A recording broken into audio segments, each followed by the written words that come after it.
Happy Friday, North Texas. I'm Scott. And I'm Alicia. And today is Friday, April 26th. Alicia, what kind of show do we have today? Well, a good one, obviously. Of course. Why don't you tell us about it? First up, we'll be sharing some info about UNT's second annual Day of Giving coming up on May 1st. Then we'll have a clip from our Day in the Life YouTube series to take us behind the scenes of the Mean Green softball team. And finally, we'll kick off our new Democracy Primer series by learning all about primaries. That does sound like a good episode, but you know what we need to do first, Alicia? What's that, Scotty? We need to catch up. Alicia, we made it through tax day. Did you get your refund yet? Yep, I was able to file electronically, so I already got my refund in the mail and immediately used it to pay for most of my oat milk latte. It wasn't that much, you guys. I swear I don't overpay for my coffee. I don't know. Sounds like you're living large. Always. And with April winding down, we've got finals week right around the corner here on campus. And we know that can be a very stressful time for our students. For sure. Students, we know you're in the home stretch of this semester and you're hitting those books hard, but please, please, please make sure you're taking care of yourself too. We have all sorts of events going on to help you get through these last couple of weeks with things like DIY stress kits, finals day snacks, guided meditation, de-stress fests, and late night study breakfasts. That's right. So please check out calendar.unt.edu to see all those events we have coming up on the main campus out at Discovery Park and at UNT at Frisco. You got this, y'all. We're the Mean Green Nation. Nothing can stop us. Scott, you know what else is coming up next week? Would that be Lumpy Rug Day on May 3rd? What? No. UNT's second annual Day of Giving on May 1st. You literally did a whole interview about it. Oh, yeah, that's right.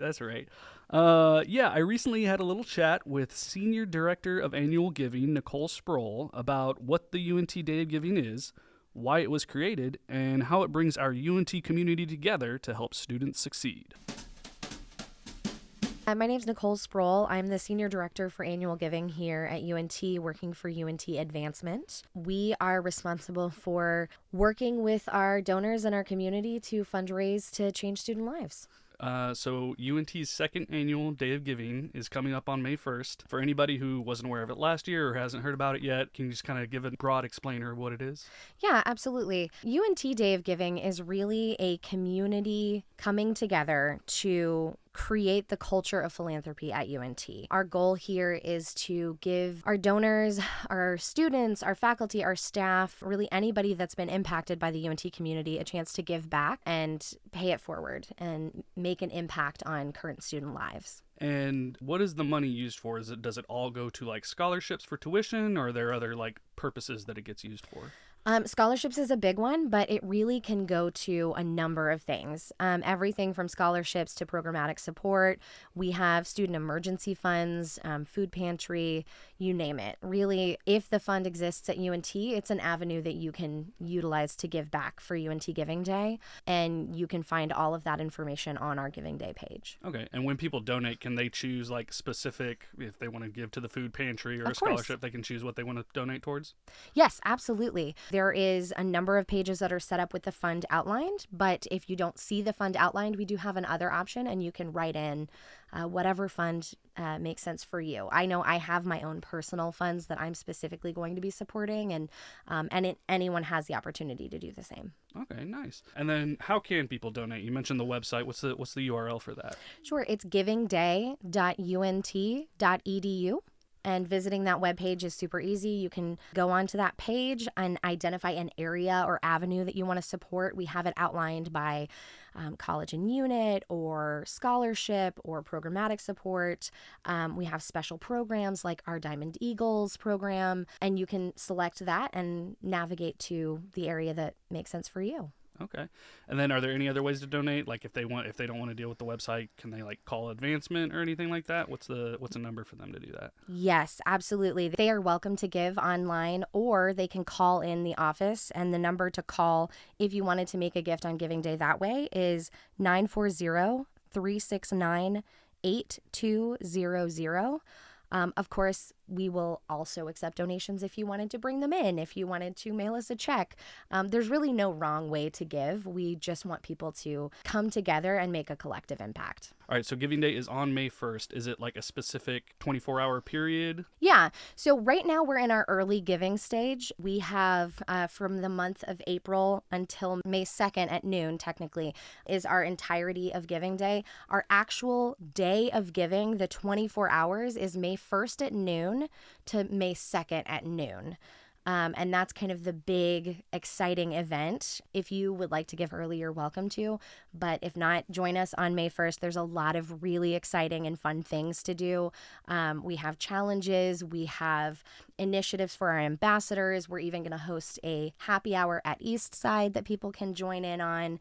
And so it should be a really exciting day. Nice. Is the happy hour, is it that day on May 1st? It's going to be May 1st from 5 to 9 at Eastside. Okay. And we're working with the community. I think a portion of the purchases made that day are going to go back to UNT. And then, of course, we will be there on site if you want to personally make your gift. And I believe we're going to have some fun things like T-shirts and other things you can take advantage of. Get some swag. Yeah, exactly. Very good. You mentioned the challenges. Talk about the challenges component of it and how that works.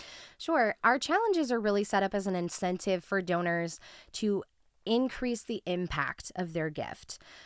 These challenges are funded or provided by community members, other donors, sometimes faculty and staff, just really as a way to engage their network and encourage people to join them in making a gift and making a difference.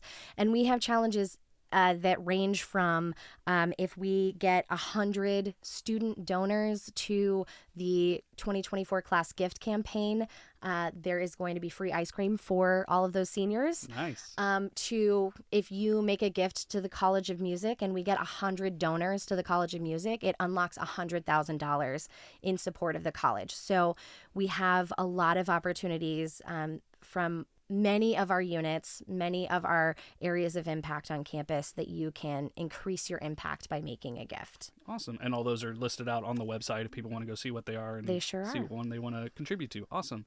You also mentioned ambassadors. Can you talk about that and like what it means to become an ambassador for Giving Day?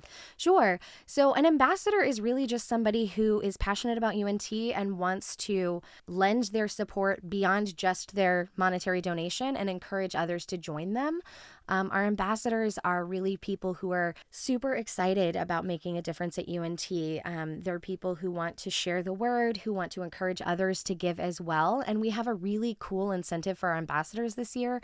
So if you sign up on our site to be an ambassador and then you and 2 friends make a gift through your unique ambassador link, you get a UNT branded gym bag full of some really cool stuff. Nice. So we have a couple of incentives there to encourage people to reach out. Awesome. And then there was like a competition component to this, like between the colleges last year, right? Can you talk about that? And is that happening again this year? Yeah, definitely. Little healthy competition never hurts. So we wanted to encourage the units to like rally up and get their donors to join us. The way that our leaderboard works is based on previous giving to that unit. And then we've set a goal for them based on that. So the challenge is really not necessarily totally with the other units. It's also with themselves to increase support from the previous year. And you can see that on our leaderboards on the page. It indicates kind of a percentage towards what their goals are for donor support. Nice. So this is the second annual Giving Day. Obviously it launched last year. What was kind of the impetus of wanting to make this a thing and make this happen? Well, we realized that we had a number of people at UNT in the surrounding community that wanted to give back, wanted to be involved, and wanted to be engaged, but they weren't necessarily feeling motivated by some of our other donation avenues. And we wanted to provide them with more information about what there is.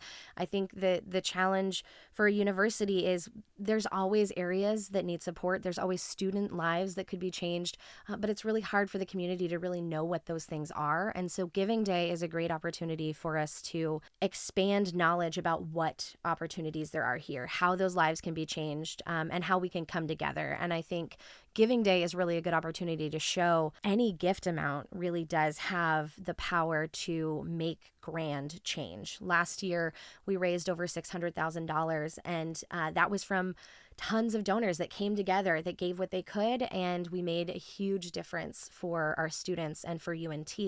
And as an alumna of UNT myself, I got to witness UNT as a student and how much donor support makes a huge difference. And so now that I work in that space, just really providing those avenues and those opportunities in a way that's fun and engaging was the reason that Giving Day came about. Nice. I didn't know you were an alumna. I like to ask anybody who comes on the show, when did you graduate and what did you study? Sure. I graduated in 2010 with my degree in entrepreneurship. Okay, I was also 2010. Nice. Hey. Okay, so obviously we're here to talk about Giving Day. You mentioned givingday.unt.edu. Mm-hmm. If somebody hears this after Giving Day and they think, oh, that's great, I'd love to contribute, but they've missed the event, what is another URL or another way they can give to UNT? Yeah, we will not turn down anybody wanting to support UNT at any time of the year. If you were to navigate to our page, givingday.unt.edu, we actually have a link on the page once the event is over, which will help redirect to our general giving page, which is one.unt.edu/inspire.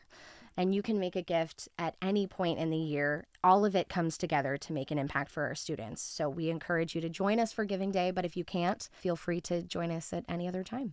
Awesome. Those are all my questions. Is there anything we didn't cover or anything? No, I think just the main thing that we want to get across is Giving Day is really a great way to encourage a culture of philanthropy. And when you encourage a culture of philanthropy in an institution, you have the impact to not only change the lives of those students this year and right now, but it expands across generations. So donors that gave to UNT when my parents went here are still impacting when I went here and still impacting when hopefully my kids will go here. And so I think realizing that the power of philanthropy is so strong, and that's really what Giving Day is about. Very nice.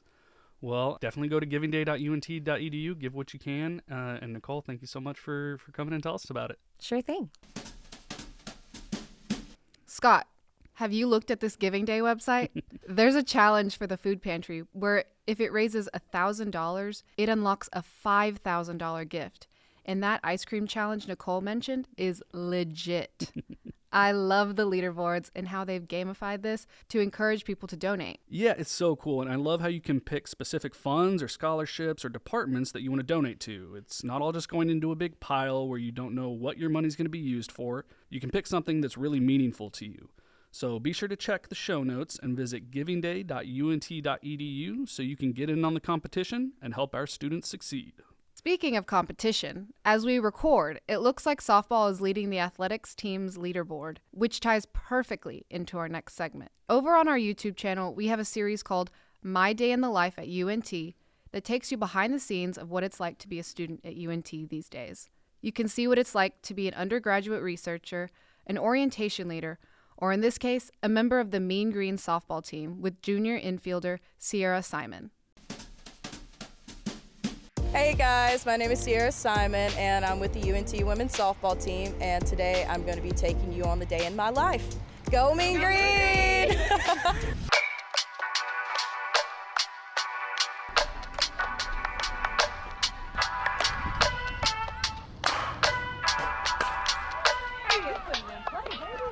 So in the morning, I wake up usually around 8:30ish, and I go in and I have breakfast. I usually cook me, some bacon, eggs, hash browns, eat a little bit of fruit, Got to stay healthy. Coffee is very important to me. I think I need it. I need 2 glasses every day, maybe 3, but 2 for sure to start off my morning.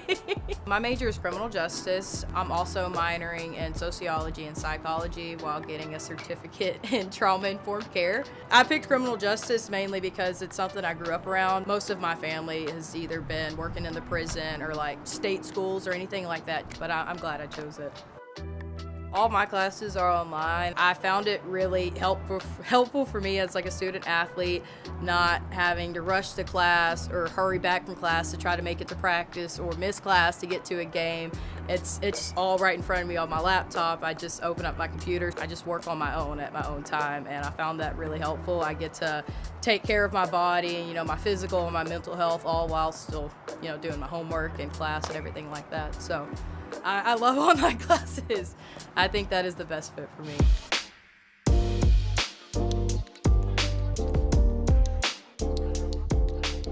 So 9:30 this morning, we went into our individual hitting. We started off over in the cages. We worked a lot of our drill work, which is like staying connected with our hands, as you see in like the connection ball drill. Front toss, and then another tennis ball drill is another connection drill. A lot of the things we're working on right now is staying connected. I think this is the best I've ever hit out of all my fall seasons, and it feels good. Coming into college, I wasn't so confident in my hitting. I was like, I know I can play defense. I just got to get on base somehow, whether it's a bunt or hit, but I wasn't a strong power hitter. And then right now, I think this is the most I've ever hit home runs in my entire life, and we haven't even started season yet, so I'm excited.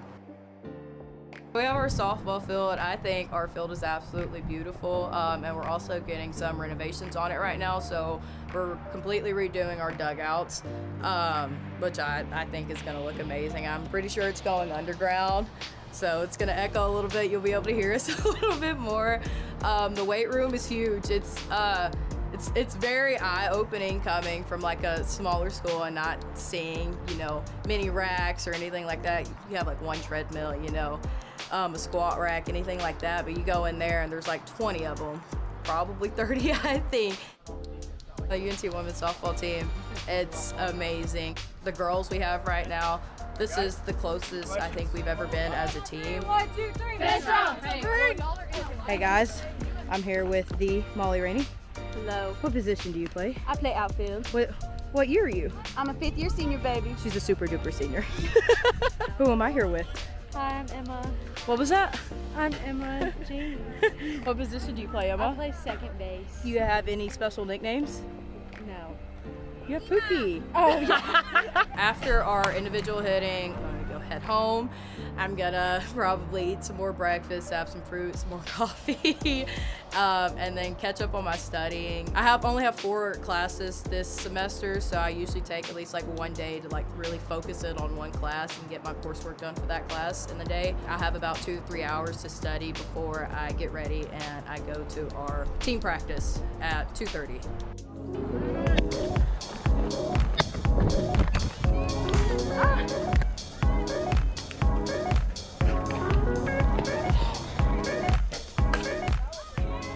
So after practice, we will go straight into weights. We'll start our stretches, wait for everybody to get in there, we'll huddle up, we'll talk about what we're doing for the day, and then we'll break up, and then you start doing your pre-work. So it's like correctional work, you get your body moving, mobility stuff, and then we'll start on our major lifts. It could either be deadlifts or back squats, hang cleans. Perfect. Hey guys, thanks for joining me on my day in the life at UNT. Go Mean Green! OMG. Her coffee intake needs are so relatable. That 3-cup minimum to become a functional human is no joke. Yeah, athletes, they're just like us.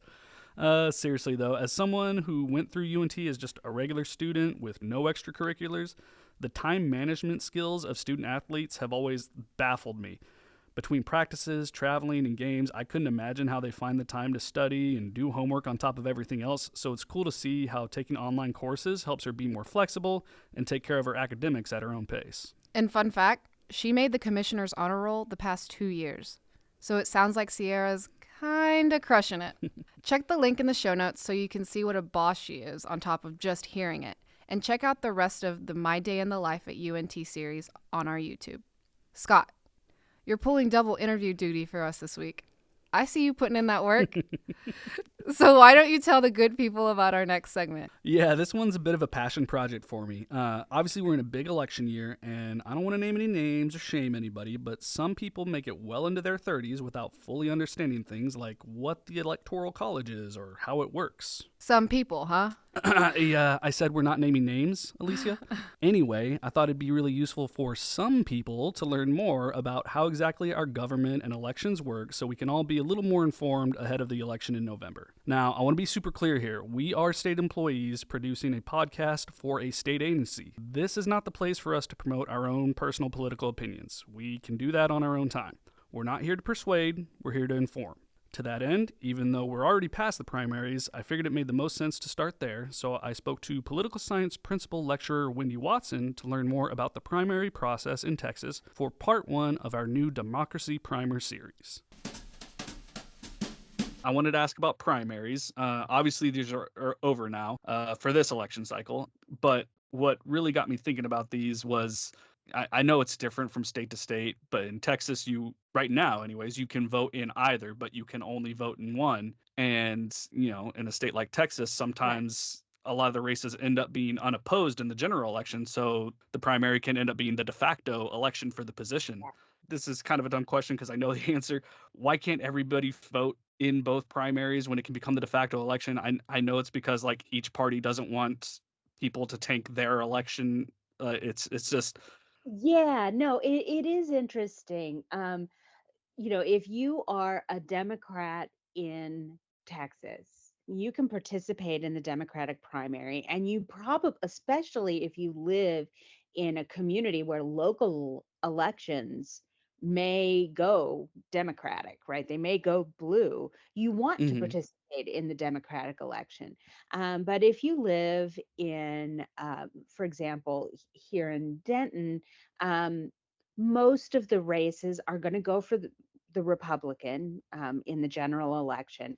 And so, yeah, you can participate in the Democratic primary, but it kind of feels like a waste of time, right? mhm, But so in some states, I've definitely had, I had a friend who was from West Virginia, which was at the time, this was a long time ago, was a solidly blue state. And she was a Republican. So she went ahead and participated in the Democratic primary in West Virginia because she knew that the person who won that was going to win the general election. So if she wanted to have a voice, that was where she was going to have it. And so that's mhm. what she did. So it's kind of a choice. If you're a resident of Texas, you don't have to declare a loyalty oath to the party in order to Yeah. participate in their primary. So you do have the choice. You can choose to vote in the Democratic primary or the Republican primary. And the question then, again, because we are a pretty solidly red state, the question for a lot of people comes down to that issue of local elections. Do you care enough about the local elections where there might be some traction for your party that you're willing to kind of ignore you're having a voice in the final outcome of the presidential election or the Senate election or whatever. So it's a choice that people have to make. Now, there was an attempt um, when Al Gore and George Bush were running against each other. So again, we're going back to the dark ages. 2000 election, which had all sorts of interesting things happen. Uh-huh. One of those interesting things was Ralph Nader was on the ballot. Mhm. And this was for the general election, not for the primaries. But there were people who were in red states who said, "Look, blue state people, we or swing state people, we really need you to vote for Al Gore, right? So if you would prefer Ralph Nader, tell you what, here in Texas, here in Florida, I'll cast my ballot for Ralph Nader if you'll cast your ballot for Al Gore." That is actually arguably illegal, right? Yeah. You're not. I was like, Yeah, I don't. sounds bad, right? Because it is. Yeah, you're not supposed to do that. So efforts to sort of coordinate that kind of activity before a primary, efforts to convince Democrats to vote in the Republican primary, that stuff starts walking a really fine line of potentially being illegal. But as an individual voter, you absolutely have that choice. You can choose to vote in either primary, just not both. We Interesting. also have an interesting phenomenon in Texas because we have write-in candidates, right? We have Mm-hmm. this petition for getting independents on the ballot through petitions. Mm-hmm. And if you sign one of those petitions, you can only sign a petition to get an independent on the ballot if you did not participate in either primary. And once you have signed one of those petitions, you cannot participate in a primary. So back when I Interesting. first started at UNT, Kinky Friedman was wanting to be on the ballot for governor, and he got himself on the ballot. But it was a real challenge. I ended up just happened to be in my office when the Students for Kinky came looking for a faculty advisor. I'm like, sure. I have no idea who Kinky Friedman is. I'm in. Um, but I talked to them a couple of times, and they were expressing their frustration because they were going out with their petitions, and they found a lot of people who were happy to vote for him or to put, sign their name to the petition to get him on the gubernatorial ballot, but they did not want to give up their ability to participate in the primaries for Mm, local elections. interesting. And Hmm. then on the Republican primary ballot this past March, the Republican ballot was way longer than the Democratic ballot. And one of the propositions Yes. on the Republican ballot was to make it so that only registered Republicans can vote in the Republican primary going forward. Can they do that? Yes. Like, like, So yes, technically they can. Absolutely. They that would be what's called a closed primary. uh-huh. They can close the primary if they choose. That's a The primaries are technically run by the parties, so it's up to them to decide what their rules are. But back in 2008, that was the last year that the Democratic Party in Texas had the Texas two-step, where there was a primary and then there was a caucus immediately afterwards, after the primary ballot closed. And I was so excited because it was such a bizarre thing that the Democratic Party did. And there were lots of people who stuck around and caucused. There were not many people who stuck around for the conversation after the initial caucus votes. Way more than usual, but not nearly as many as actually cast caucus ballots. And this, I live very close to campus, and so the parking lot at the church had just been full of students, and they'd all come out to support Barack Obama over Hillary Clinton. And the kind of old line Democrats who were the precinct captains were so angry. They were just convinced that these kids were going to ruin it, right? That Hillary could win, Obama couldn't, and these kids were going to blow it for the Democratic Party. They were very angry. And the whole conversation after all of the caucus ballots had been counted and our precinct went overwhelmingly for Obama, the entire conversation was, we're going to go to the next caucus. We're going to go to the state Senate caucus, and we're going to go to the statewide caucus, and we're going to push to close the Democratic primaries. So they wanted to do that at the time. They wanted to make it so that you had to be a registered Democrat and you had to have registered in advance.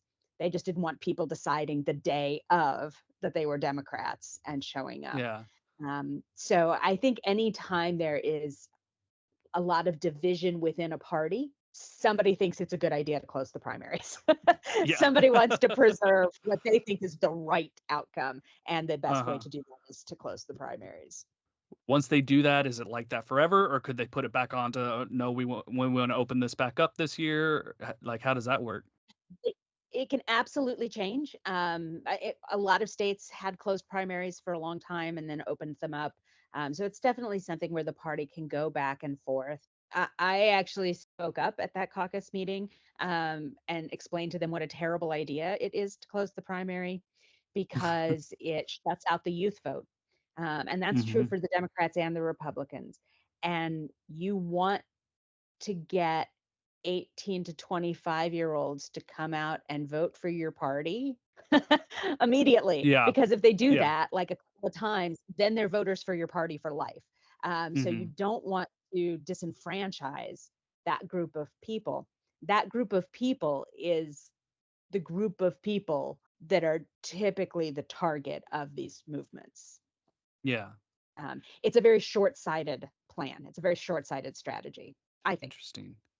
And then I hadn't originally had this in my questions, but since you brought it up, I would like to ask. So you mentioned caucuses. Hmm. What's the and I'm watching coverage and see the Iowa caucuses where they're passing like a paper bag around a gym, and what what is going on there? What are they doing? So caucuses are a delight. From a political science standpoint, I couldn't love caucuses more. From a practical standpoint, they are a nightmare. Um, so essentially, the way a caucus works is instead of going and casting a ballot and then walking away and being done with it, in a real caucus, like the caucuses in Iowa, members of the party show up to a gymnasium or a church rec room or someplace like that, and they'll do an initial count. They'll say, if you're in favor of Donald Trump, go to that corner. If you're in favor of Ron DeSantis, go to that corner. If you're in favor of Nikki Haley, go to that corner. And then they count Like people. dodgeball. Yes, yes. And then they count people, and if one group, one candidate gets too few votes to like continue, those people are now up for grabs. And then there's Okay. this period of time when, let's say, Nikki Haley got like no votes in the caucus, or got like 6 votes, right? So she wasn't going to, in this precinct, she can't go forward. Now those 6 people are going to be mobbed by all of the DeSantis and Trump people, trying to convince them, okay, well, Nikki's out, so come to us, come to us. Here's why you should come Yeah. over to our corner. And this goes on, and it can take hours. And counting human beings is very difficult. Counting anything is difficult, but human beings move. And so Yeah. counting them is hard. So this is why you see, if you watch footage of these caucuses, you'll see like people tearing out their hair, like, oh my God, we had 74 last count, and now we seem to have 77, and that doesn't make any sense. And it's just because people won't stand still Yeah. and be counted. And so it can take hours. It's very imprecise. Unfortunately, one of the big downsides is that because the process is long, it's not like you go and you stand in line and you cast your ballot and you leave. It can take hours, and because of that, there are definitely people with young children, people with physical ailments who really can't effectively participate in the caucuses. Mhm. And so they do they get shut out of that process. But then after the initial caucus at the precinct level, you've got the news reporting the outcome of the caucus, but it's not actually over, because then they'll have another caucus kind of at a geographic level up. So in Texas, it was a precinct, and then it was, I believe, a state house district, and then a state Senate district, and then it was a statewide caucus. So the caucuses actually take place over multiple iterations of that process. And a few people from each precinct go on to the next stage and represent their precinct in the next stage. And then a few people from that stage go on to the next stage, et cetera. So Wow. technically, the caucuses aren't over even in a single night. They last over a period of time. But one of the reasons that they exist stems from this idea of deliberative democracy. That democracy Mm. isn't just me having a decision and casting a ballot. It's me talking to my neighbors about what's good policy and who would Mhm. make a good candidate. And caucuses do encourage that, sometimes in very loud tones. Sometimes it's more yelling than discussing, but it does encourage people to actually get out and meet their neighbors and talk about political issues and deliberate in a way that, showing up and standing in a quiet line and casting a ballot doesn't doesn't do. Yeah. Wow, that's interesting. And so is it almost like the electoral college where like if, candidate X wins this precinct, then at the next level, whoever goes on from the precinct to represent at the next level has to vote for that candidate? It's like the Electoral College in that they don't. It's like the Electoral College in that they sort of are going on. So once we get down to like a decent number of candidates left in the room, once we're down to like 2 or 3 people, then they split up the precinct representatives. Like say it's a third for each of the 3, then a third of the precinct representatives will go from each of those groups. Does that make Uh-huh. sense? Yeah. We'll go up to the next level. And in theory, the people who are sort of pledged to Nikki Haley would support Nikki Haley. But if Nikki Haley has dropped out, for example, by the time the next round happens, or Ron DeSantis has dropped out by the time the next round happens, then those delegates are up for grabs again.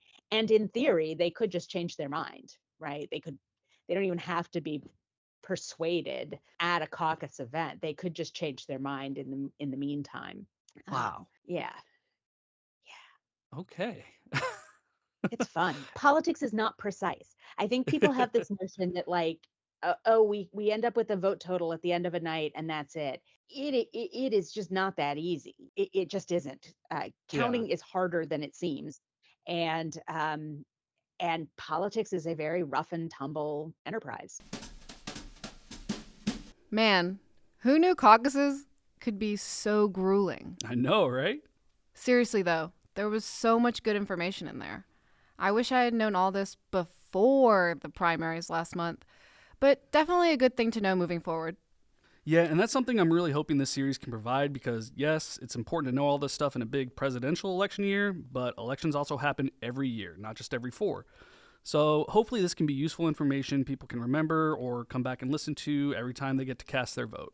I've got a few more of these lined up with Wendy and other political science faculty members covering things like the Electoral College, PACs and super PACs, term limits, and more.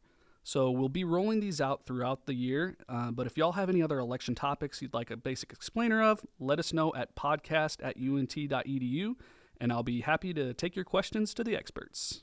All right, now it's time for my favorite part of every episode, besides the bloopers, of course. But let's get to the Q&A.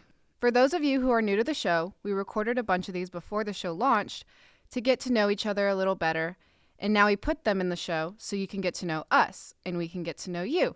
Scott and I take turns answering the question, but we want y'all to join in and send us your answers by calling us at 940-565-4341 or emailing podcast@unt.edu.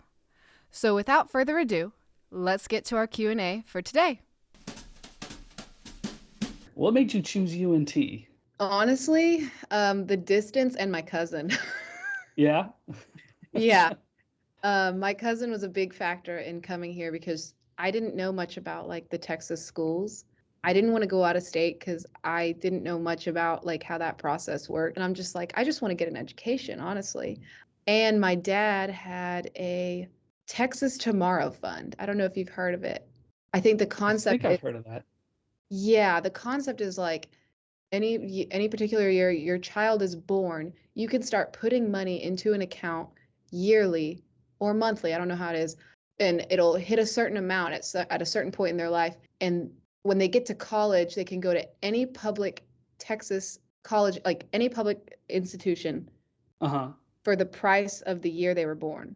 I have heard of that. I knew somebody in college whose tuition is like what the tuition was in 1980, whatever. Yeah. So That's that cool. played a part. While it paid for the tuition, but it did not pay for everything, like all the other fees, all the room and board. Yeah. That's all out of pocket. But yeah, just the education factor. I don't know. Quite honestly, I don't know how much that covered, but quite a bit. And I'm grateful for that. So that's definitely a big factor. I'd say second factor is my cousin. She was basically like a walking ad for UNT.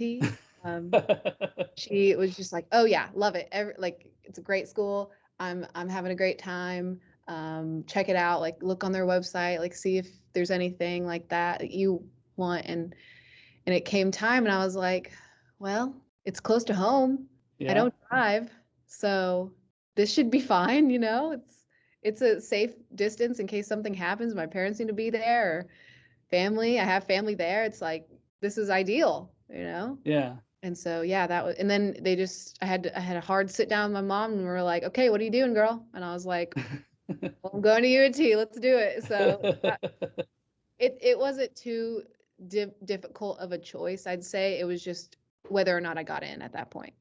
Yeah. Yeah. But what about you?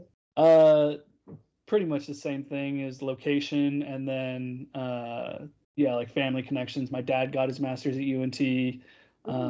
Two of my older sisters, let's see here, one sister had graduated, and then my sister who's closest to me in age, she's like 2 years older than me. She went to UNT, and so we overlapped at UNT for like a year after I transferred.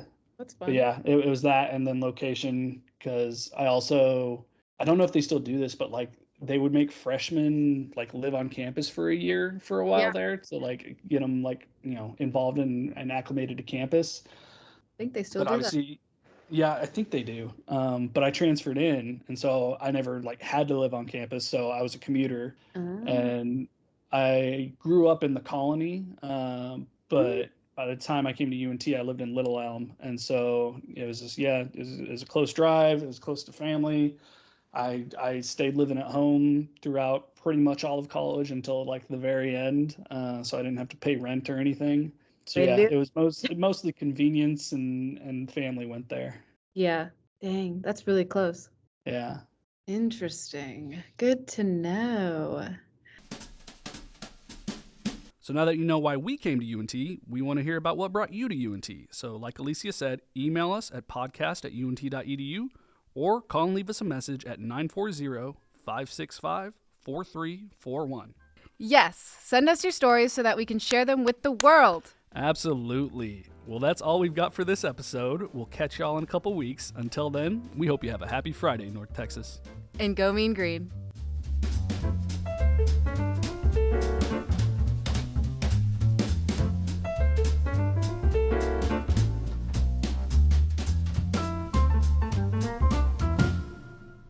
Happy Friday, North Texas is a production of the University of North Texas. Today's show was produced and edited by Scott Brown with original reporting by Scott Brown. For more information, visit unt.edu/podcast. What's that, Scotty? We need to catch up. When you wrote it, I was like, oh my gosh, she's going to deliver that. What's that, Scotty? It's so natural. I wasn't ready for it. Obviously, we're in a big... dude. Water break. I thought I was the one. I'm kidding. I mean, for real, it is me most of the time. I've got...